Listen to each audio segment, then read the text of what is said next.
Statement दिया है कि आधार कार्ड को मान्यता दिया है। हमारे लोगों में अभी भी इसको लेकर कंफ्यूजन। सुप्रीम कोर्ट ने स्टेटमेंट नहीं दिया है। सुप्रीम कोर्ट ने एसआईआर के खिलाफ जिन 5-6 लोगों ने मुकदमा किया था उसमें से एक खाकसार अख्तर ईमान भी था और जनाब बैरिस्टर असदुद्दीन अवैसी साहब ने MIM की जानिब से मेरे नाम से वहाँ पर मुकदमा दाखिल कराया। और भी कुछ लोगों ने किया है, कांग्रेस के लोगों ने किया है, राजद के लोगों ने किया है, दीगर लोगों ने किया है। और उसमें तो पहले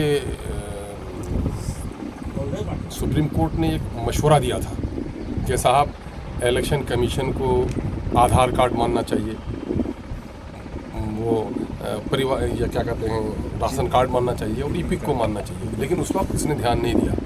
जब इलेक्शन कमीशन का पोल खुल गया और हम लोगों ने भी आमोर से लगभग 5-7 लोगों का और लगभग 10-12 लोगों का, ऐसे लोगों का नाम अभी एफिडेविट करके हम लोगों ने भेजा है सुप्रीम कोर्ट, जो लोग हयात से हैं और उनका नाम काट दिया गया है। तो सुप्रीम कोर्ट की बड़ी सुखपी हुई, इसके इलेक्शन कमीशन की बड़ी सुखपी हुई कि साहब मेरा काम सही तौर पर नहीं हुआ। उसके नतीजे में सुप्रीम कोर्ट ने बाज़ाब्ता इनको हिदायत दी है कि अब चूँकि अंचल में, प्रखंडों में जो अनिवार्य डॉक्यूमेंट्स लोगों को होने चाहिए, चूँकि बिहार में 2006 के जो वोटर्स थे जिनकी उम्र 24 साल 2024 में 18 साल हुई, इसमें से सिर्फ 16% लोगों के पास जन्म प्रमाण पत्र थे, 14% लोगों के पास बोर्ड के सर्टिफिकेट थे, 2% लोगों के पास ही पासपोर्ट थे।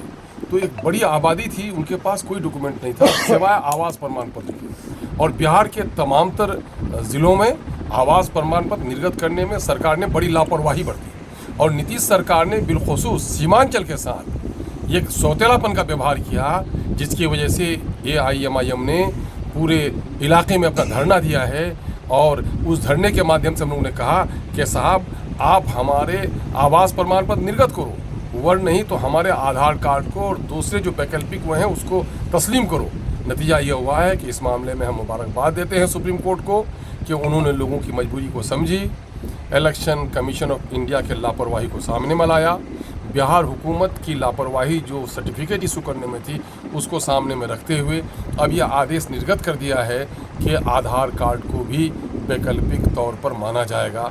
इसलिए अब जिन लोगों के नाम के ताल्लुक से डॉक्यूमेंट जमा नहीं हुआ है, आधार कार्ड के ज़रिए उनका नाम डॉक्यूमेंट तस्लीम किया जाएगा। और एक बड़ी बात ये भी हुई है, जिन 65 लाख लोगों का नाम हटा दिया गया है, उन 65 लाख लोगों के बारे में हिदायत की गई है कि आप अखबारों में एडवर्टीजमेंट दीजिए, इलेक्शन कमीशन की वेबसाइट में आप डालिए और तमाम तर पोलिंग बूथों पर उसकी लिस्ट लटकाइए, ताकि लोग जान सकें कि आपने किसी का नाम हटाया है तो किस वजह से हटाया है। नाम हटाने के कई कारण हैं। एक तो है कि उनकी मौत हो गई होगी, एक है कि परमानेंटली वहाँ से शिफ्ट कर गए होंगे, या शादी उनकी हो गई होगी, या वो लापता हैं। तो इस तरह का मामला अब आपको अंचल में, आपके पंचायत में और आपके पोलिंग स्टेशन पर, इलेक्शन कमीशन की वेबसाइट पर और प्रमुख अखबारों के ज़रिए से भी इसका प्रचार प्रसार करने की हिदायत की गई है। मैं समझता हूँ कि ये बड़ी कामयाबी है उन तमाम तो लोगों की तरफ से जिन लोगों ने SIR के ख़िलाफ़ सुप्रीम कोर्ट का दरवाज़ा खटखटाया था और धरना प्रदर्शन और सरकार इलेक्शन कमीशन के इस तोगलकी फरमान के ख़िलाफ़ एहतजाज बुलंद किया था। बड़ी कामयाबी हुई है। अब मैं समझता हूँ कि बिलखुसूस इससे गरीबों को, दलितों को, अनपढ़ लोगों को बड़ी राहत मिलेगी।